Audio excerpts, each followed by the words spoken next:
September 2nd, 2020. Let's roll. Our disclaimer, which I have to give every day, the lawyers make me, says that this is for educational and informational purposes only. All investments involve risk.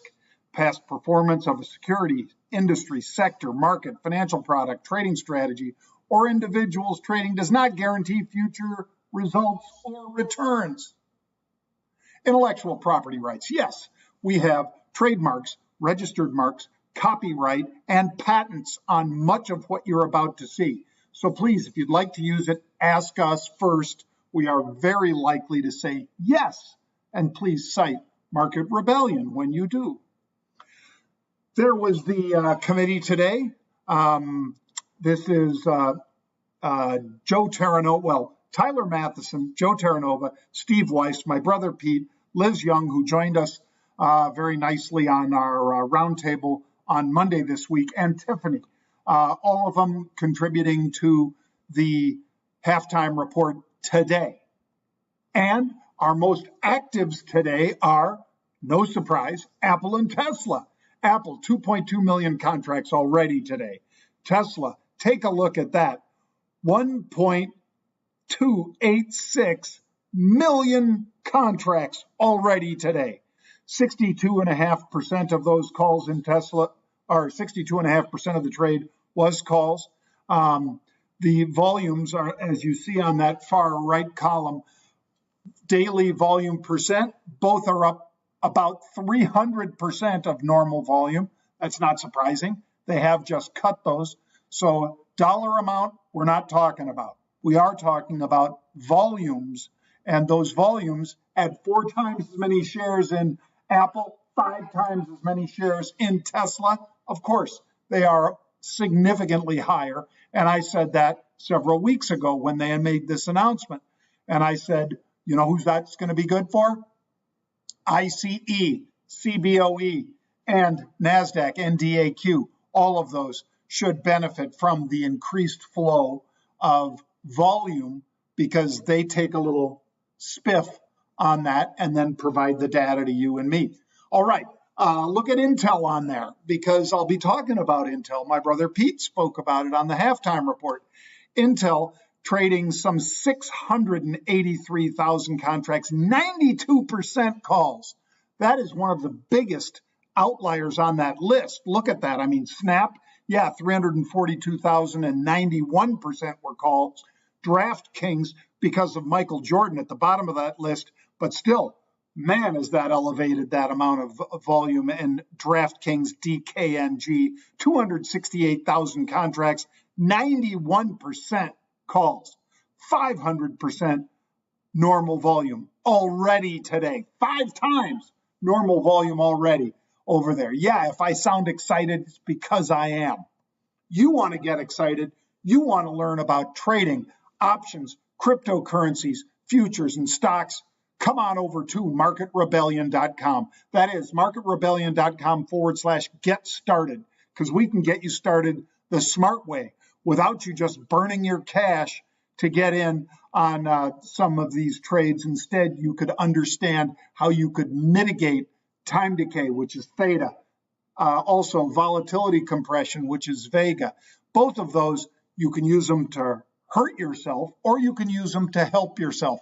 And keep in mind, we can teach you strategies that work for cryptocurrencies, for stocks, for options, and for futures. All of that at marketrebellion.com/get started.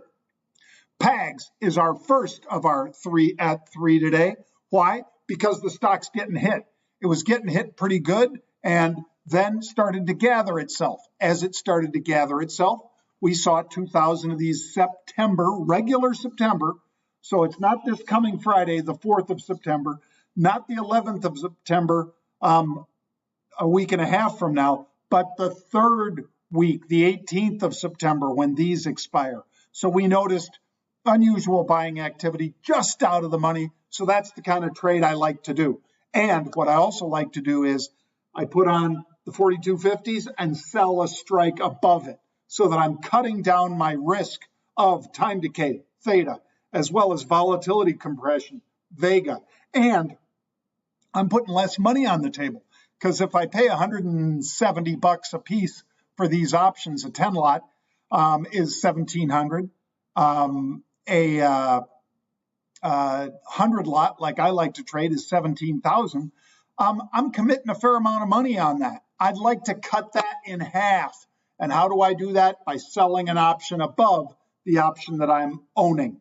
And as long as I keep that ratio 1-to-1, folks, I get to do that and not have any additional risk or margin associated with the trade. Bang. There's the graph. There you see us moving up from that March low, which was basically $15, moving up to 42. That's nearly a triple already for this stock, this PAGS Seguro Digital. And as I said, the stock was down about 3% when we saw people coming in aggressively buying calls today. That's why I added this stock. Let's take a look at our second of the 3 at 3, which is StarBucks. StarBucks, Pete covered on the halftime report. StarBucks, bullish call buying, the 11th of September. So not this Friday, which is the 4th, 2 days from now, because this is the 2nd. These are options that expire a week and 2 days from right now, the 11th of September. They're buying the 90 calls. Now, you can buy other strikes. You don't have to buy the 90s, but I just want to let you know which ones they were buying.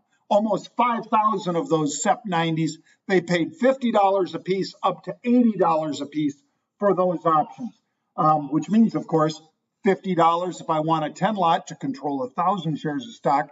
That would be $500. I could control 10,000 shares with a 100 lot, which would be $5,000. So you get the idea. This is a much cheaper way to play. And I have a lot of upside here, and I don't have to buy these. I could buy a strike beneath and sell these, depending on how you want to view it. Earnings are estimated out in October, so this is clearly not an October or an earnings play. There is Pete talking about those September 90s. He owns those, plans to hold them about a week. You see the volume building in there of those. And when we reported it this morning, it was 4,800. When Pete was on air, they had it at nearly 7,000. Take a look at it now, 19,000. Well, that means a lot of people might be watching CNBC and believing that there's aggressive buying. And look at the other strike you could buy. The 87s, there were 7,300 of those changing hands. So that is my spread, folks. 87 90s, and I also have some additional 90s just with me rolling the dice and wanting to be in those. Take a look at the chart. There's our chart. 87.73. When we cited it this morning, it was 87.12. So you get the idea that this one has moved up a little from where we cited it. It's up almost 2% on the day. And I like the idea that maybe we get a push over 90 between now and next Friday. Not this Friday, the 4th, next Friday, the 11th. Let's get to the third of our 3 at 3 right now.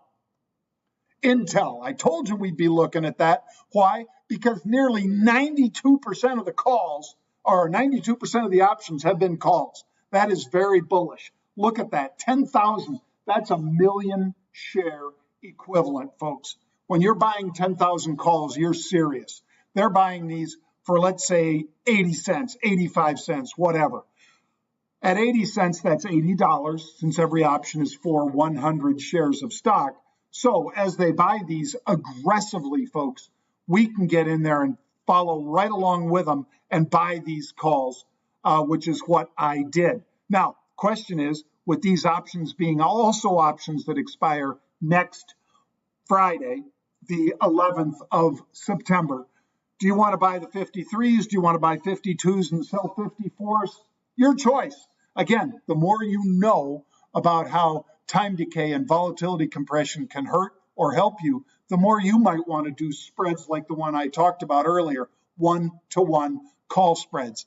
So looking at this, and we also had just on Monday this week, September 54 calls that were bought aggressively. Seeing this, stocks 51.81. There's Pete talking about it. There's the volume as it pushes over 20,000 calls at that September 53 strike. There is The stock's still at 52.05. Where was it here? 51.81. So it's basically unchanged, pretty close from when we cited that. And look at that volume. Now 62,000, triple the number that we saw early on, 6 times the number that 10,000 print that I talked about. This is now 6.2 million share equivalent. Those are the folks that I want to follow when I'm looking at unusual option activity. I want to be there with people that are putting a commitment. As people have joked, the chicken makes a contribution to breakfast. The pig made a contribution and a commitment. And this is a commitment, 6.2 million share equivalent in Intel, which is what they bought aggressively throughout the day. And look, the 52s, also 53,000. There's plenty of liquidity in this one. You just have to decide if you want to trade it. I'm in all 3 of these trades. PAGS, SBUX, Intel. Bang. You want to learn more about Market Rebellion? Come on over to marketrebellion.com/UOA. Why? Because we put up about 20 trades a day in marketrebellion.com/UOA. What do we also do? We talk about that with all of the thousands of folks that are our subscribers in that service. As you might imagine, if we're publishing that many trades a day, that's for aggressive traders and folks that know a little more about trading than your average beginner. If you only want 1 trade a day, we have a service for that. If you only want 1 trade a week, we have a service for that. We've got Pete's cash flow portfolio, where he talks about unusual activity and how he can find the biggest dividend stocks and then buy those stocks and write or sell these pumped up options to reward people that want not a 3-to-1, 4-to-1, 5-to-1 return that we might get for our unusual option activity, but that want double-digit returns instead of almost nothing leaving their money in the bank. You can do that with Pete's cash flow portfolio. You can read about it at marketrebellion.com. And please check out marketrebellion.com/UOA. Bang. Thank you, folks. I hope you have a great afternoon. I look forward to being with you tomorrow. And if you'd like that workout video, by the way, the 60-second video, all you got to do is send us, just drop to marketrebellion.com/60, the number 60 seconds. That's marketrebellion.com/60 seconds. And you get my workout video where I'm telling you what I've been trading in the pre-market before the market opens that day. Bang. See you soon at Market Rebellion.